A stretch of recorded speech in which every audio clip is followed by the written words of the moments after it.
సరే ఈ రోజుగా మెయిన్‌గా ధర్నా చేశారు. ఇంత పెద్ద ధర్నా చేయడానికి మొన్న నుండి అంటే గత నెల నుండి అయితే మీరు వినిపిస్తా ఉన్నారు. కాంగ్రెస్ గవర్నమెంట్ ఇంత లెక్క చేయకుండా చేయడం ఎలా చూడొచ్చు? కాంగ్రెస్ పార్టీ తెలంగాణలో అతిపెద్ద మాదిగ సమాజాన్ని పూర్తిగా విస్మరించింది. రాజకీయంగా అణగదొక్కే ప్రయత్నం చేసింది. దానికి కారణం రేవంత్ రెడ్డి గారికి కనిపిస్తున్నది మాదిగల జనం కాదు. ఆయనకు డబ్బు, మీడియా, పలుకుబడి ఉన్న వాళ్ళతో స్నేహం చేస్తున్నాడు. డబ్బు వివేక్ కుటుంబంలాగా మాకు డబ్బు లేదు. వివేక్ కుటుంబానికి ఉన్నంత మీడియా మాకు లేదు. మల్లు బట్టి విక్రమార్క కుటుంబానికి ఉన్నంత రాజకీయ పలుకుబడి మాదిగలకు లేదు.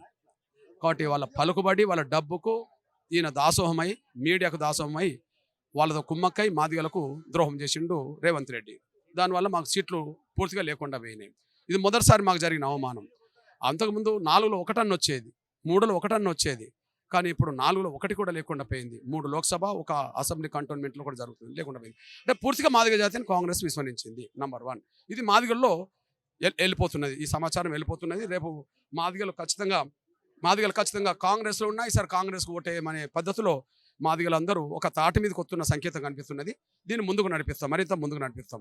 అట్లనే ఒక మాదిగలే కాదు, జనరల్ సీట్లు అంటే మొత్తం మా బీసీలకు అన్యాయం చేస్తున్నారు రేవంత్ రెడ్డి గారు. ఇప్పుడు ఎస్సీలు అంటే మాలలకు దోషపెట్టినట్టుగా, మాదిగలు కాదన్నట్టుగా, ఇక జనరల్ అంటే మొత్తం రెడ్లే తప్ప మనకి బీసీలు లేరు అన్నట్టుగా ఆయన నిర్ణయాలు జరిగినాయి. మనం చూసాం. ఆయన మంత్రివర్గంలో రెడ్లు 4 ఉన్నారు, ఒక కులం. వాళ్ళ జనాభా 4-5% ఉంటుంది. మరి 50% జనాభా గల బీసీలు 2 ఉన్నారు. ఇక సామాజిక న్యాయం గురించి గొప్పగా మాట్లాడడం ఎందుకు? సామాజిక న్యాయాన్ని తుంగలు తొక్కుతున్నదే కాంగ్రెస్. ఓకే, ఇవాళ టికెట్ల కేటాయింపులో చూడండి, 2 ఇటు సికింద్రాబాద్ అండ్ మెదక్లో 2 చోట్ల బీసీలకు ఇచ్చారు. ఈ 2 చోట్ల కాంగ్రెస్ పార్టీ బలహీనంగా ఉన్నది. కాంగ్రెస్ బలహీనంగా ఉన్న చోట మేము ఇచ్చినామని చెప్పుకోవడానికి 2 ఇచ్చారు. కానీ వాళ్ళు గెలవడానికి అవకాశం ఉన్న కొన్ని సీట్లు కనిపిస్తున్నాయని వాళ్ళే చెప్తున్నారు. మాదే గెలుతుంది మహబూబ్నగర్ అంటారు. మరి మహబూబ్నగర్లో ఎందుకు బీసీ ఇవ్వలే? నల్గొండ ఎందుకు ఇవ్వలే? భువనగిరి ఎందుకు ఇవ్వలే? ఖమ్మం ఎందుకు ఇవ్వలే? నిజామాబాద్ ఎందుకు ఇవ్వలే? అంటే అర్థం ఏంటిది? అంటే గెలిచే అవకాశం మొత్తం రెడ్లు తీసుకున్నారు, ఓడి అయిపోవసం చెప్పుకోవడానికి 2 టికెట్లు వీళ్ళకి ఇచ్చేశారు. అంటే బీసీలను అణగదొక్కుతున్నది కాంగ్రెస్ అని రుజువు అవుతుంది, మాదిగలు అణగదొక్కుతున్నది కాంగ్రెస్ అని రుజువు అవుతుంది. కాబట్టి మాదిగలు ఈసారి కాంగ్రెస్కు రాజకీయంగా బుద్ధి చెప్తారు, బీసీలు కూడా కాంగ్రెస్ పార్టీకి బుద్ధి చెప్తారు అనే విషయం కూడా మేము స్పష్టం చెప్తున్నాం. సార్ కొంతమంది అంటా ఉన్నారు మాదిగలకి ఎన్నుపోటు పొడిచింది మందకృష్ణ మాదిగ అని చెప్తా ఉన్నారు. ఇక్కడ ప్యాకేజెస్ అక్కడికి వెళ్తారు అని చెప్తా ఉన్నారు కొంతమంది. దాన్ని ఎలా చూస్తారు? ఇప్పుడు నేను నా జాతి పక్షాన వాణి వినిపిస్తున్నాను. ఇప్పుడు మరి ఎవరి పక్షాన ఉండి వాళ్ళు ఈ మాటలు మాట్లాడుతున్నారు? ఇప్పుడు ఎవరి పక్షాన నుండి వాళ్ళు మాట్లాడుతున్నారు? అంటే ఇది ఎందుకు వచ్చిందంటే వరంగల్లో ఎంపీగా పోటీ చేస్తారని అన్నారు, కానీ అక్కడ ప్యాకేజ్ తీసుకొని తప్పుకున్నానని అంటా ఉన్నారు. నేను ఎప్పుడు ఈ ఎన్నికలేం కర్మ, 98లో నాకు చంద్రబాబు నాయుడు ఎంపీ టికెట్ ఇచ్చిండు, నేను తీసుకోలే. 99లో నాకు రాజ్యసభ ఇచ్చిండు, నేను తీసుకోలే. 2007లో రాజశేఖర రెడ్డి నాకు ఎమ్మెల్సీ ఇచ్చిండు, నేను తీసుకోలే. 2009లో వరంగల్ నాకు ఎంపీ సీట్ కాంగ్రెస్ ఇచ్చింది, నేను తీసుకోలే. 2013లో జగన్మోహన్ గారు నాకు రాజ్యసభ ఇస్తాను, నేను తీసుకోలే. 2024లో వరంగల్ ఎంపీ టికెట్ నాకు ఇస్తామని బీజేపీ కొంత ప్రచారం జరిగింది మీడియాలో, నేను తీసుకోలే. టిక్కెట్లో నిరాకరించే చరిత్ర నాకు మొదటి నుంచి ఉన్నది. ఎందుకంటే ఉద్యమం పక్కదారి పట్టద్దు, ఉద్యమం స్ట్రాంగ్ ఉండాలంటే మనం బయటనే ఉండాలి, యుద్ధం కొనసాగించాలని చెప్పి ఉద్యమం కొనసాగిస్తున్నాం మేము.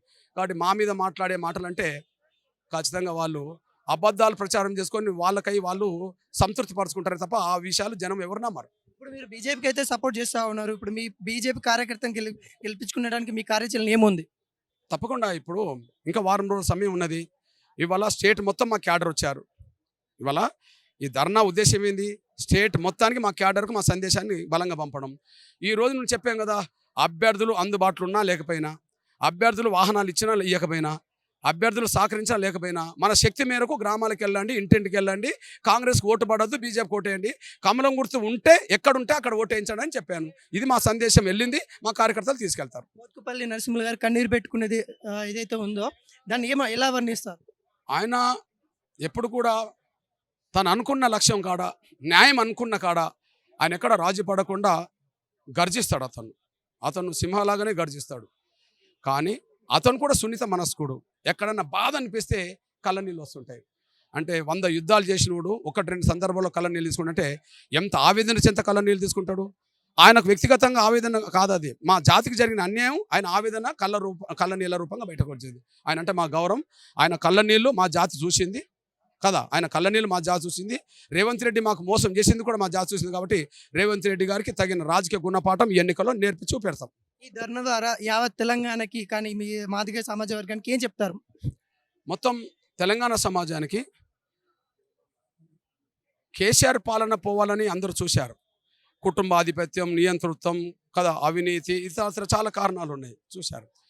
దాన్ని తొలగించి తొందరగా కాంగ్రెస్ని తెచ్చుకుందామని అనుకున్నారు కదా.